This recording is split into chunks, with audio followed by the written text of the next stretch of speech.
Hi everybody, this is Rosario Aurelius, also Katie Collins, for those who know me by that name. This is a pre-recorded video on Lilith, Dark Feminine Archetype for the St. Louis Witches Book Club. My work schedule has been a little weird as of late, so I don't know that I'm going to be able to meet up with everyone, but I'll make sure that you have copies of the book available, and then maybe we can discuss it halfway through or at the end of the month after you've read the book through correspondence, or I'll see what my schedule looks like and see if we can do a follow-up to this project. So the book I'm going to talk to you about today is Lilith, Dark Feminine Archetype. So Lilith is a figure whose name is notorious for darkness, evil, danger, corruptibility, sin, and the very concept of everything that lies at the heart of the left-hand path.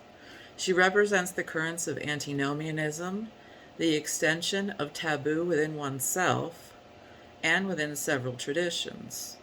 One of the strongest influences within Judeo-Christian religion found in the Old Testament, we see her as a wife of the first man, Adam, who, after challenged to be his subordinate, flies off into the darkness, taking a mate of her own, and having children seen in the Old Testament as abominations. Lilith's name extends back into Sumerian religion, where she is identified as the wind demon Lily. Lilith is part of a dual manifestation with Shekinah, whose nature is found in Sumerian lore and religion as Inanna Ereshkigal, whose aspects represent the brightness and darkness of the divine feminine. In medieval Jewish lore, we find a lot of references to Lilith as a stealer of children, a succubus who lies in wait to devour the fertile seeds of men. Her aspects are explored within this book from a left-hand path perspective and from the Draconian tradition. Lilith as the initiatrix of the dark feminine divine and the gateway to the night of the Qliphoth is a very powerful guide for exploring the mysteries of the divine feminine as well as our own deep internal shadows. This work goes beyond a modern dive into our shadow selves, but enables us to tap the draconian or primordial current within our modern traditions, our native traditions, and all the way back to the religious currents from which her myths and tales first came to us, through Hebrew, Babylonian, and Sumerian traditions themselves.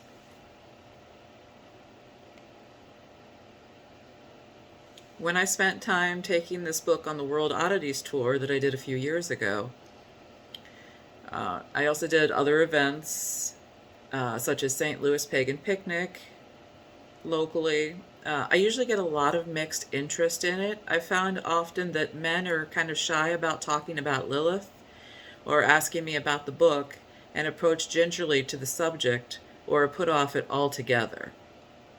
Women, on the other hand, immediately gravitate toward it with a strong zest or vigor for the subject. She's a very empowering spirit, demon, deity, and aspect of the divine feminine, very contentious and very adversarial, and rightfully so, especially in places where we have people who have undergone a great deal of social conditioning about the relationships between men and women in public and private spaces. It's an excellent work, in my opinion, filled with different types of ritual approaches, but all of them centered on the magicians and authors' prior experiences working with Lilith. Lilith, Dark Feminine Archetype features work by authors from Colombia, Brazil, Poland, and the United States, two of which are local to the St. Louis area. You might know them, myself and Bill Duvendak. The Creative Fire is an essay and ritual invocation of Lilith, followed by a channeled painting that was performed in ritual space. In the essay, I look at some myths about Lilith, such as Gilgamesh and the Hulupu tree, a Sumerian work that describes her fleeing from her cave and tree to places of desolation such as the desert. The Creative Fire of Lilith explores her archetype as an initiator and an adversary who actively challenges personal, societal, and cultural taboos and limitations, and invites us to dream the dream of desire.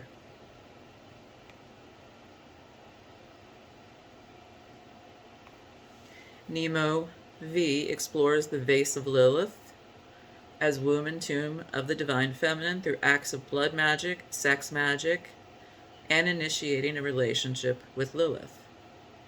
Edgar Curval's The Hidden Masks explores 4 masks of Lilith: Agrat, Mahalat, and Nama.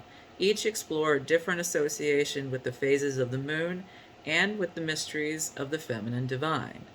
Bill Duvendak's essay, The Dark Feminine, A Man's Tale, is a very insightful look at how Lilith manifests in men's lives, especially those who choose to work with her on a regular basis. Asenath Mason's The Unholy Grail explores Esheth Zenanim as an initiatory guide in Lilith's sexual alchemy, whose work will take you through an internal, alchemical ordeal. Her accompanying ritual also explores invocation and pathworking for raising Lilith's draconian flame. Mike King's Black Moon Lilith is an astrological application of the hypothetical Black Moon Lilith to the crone aspect of the dark goddess. He presents an exploration of the divine feminine within a masculine body, reminding us that there is a fluctuation of masculine and feminine energies within us all. He aligns his ritual with the black or dark moon as well as the new moon phases. Selene Lilith's Selenic Face of Lilith examines Lilith in conjunction with Selene, Artemis, and Hecate as lunar goddesses. She also explores light and dark aspects of love magic in association with light and dark aspects of a relationship with the feminine divine and how it may manifest in our lives. Greg Brown's Journey into the Womb of Lilith shares some personal gnosis and shares a ritual focused on sex magic to raise Kundalini within ritual space. Alyssa Jones' The Lilith, Queen of Tahiru Space is a more academic look at the history of the development of the void in Kabbalah and looks closely at the work of Isaac Luria, who introduces the concept of Daf. There is a short working focused on sigil magic to follow the essay. Asenath Mason's Lilith, Samael, and Leviathan is a 7-day path working for exploring the sexual currents of Lilith and Samael as initiators and guides into the path of the night side. While I started writing this and preparing it for you guys, I decided that I wanted to go back into the book and take on one of the rituals in the book, and this is the one that I chose to do. I'm currently about 5 days into it, and it is having some really good effects in my life right now, so I'm enjoying it.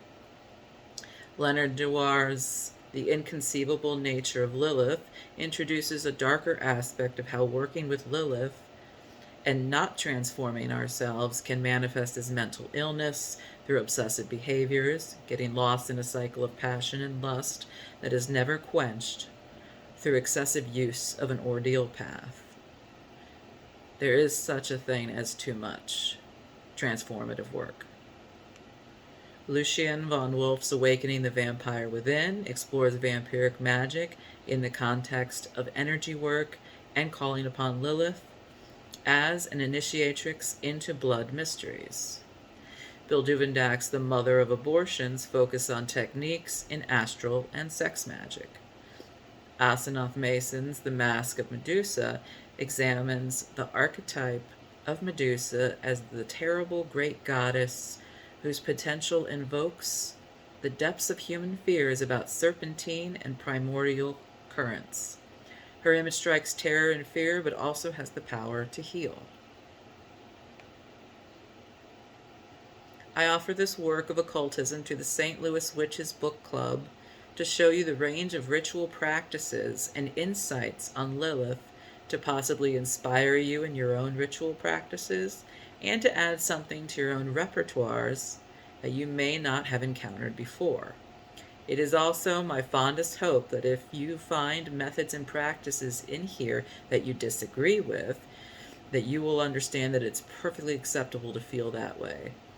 We learn through reading, writing, and practicing our craft. Thank you all for having me. Have a wonderful night.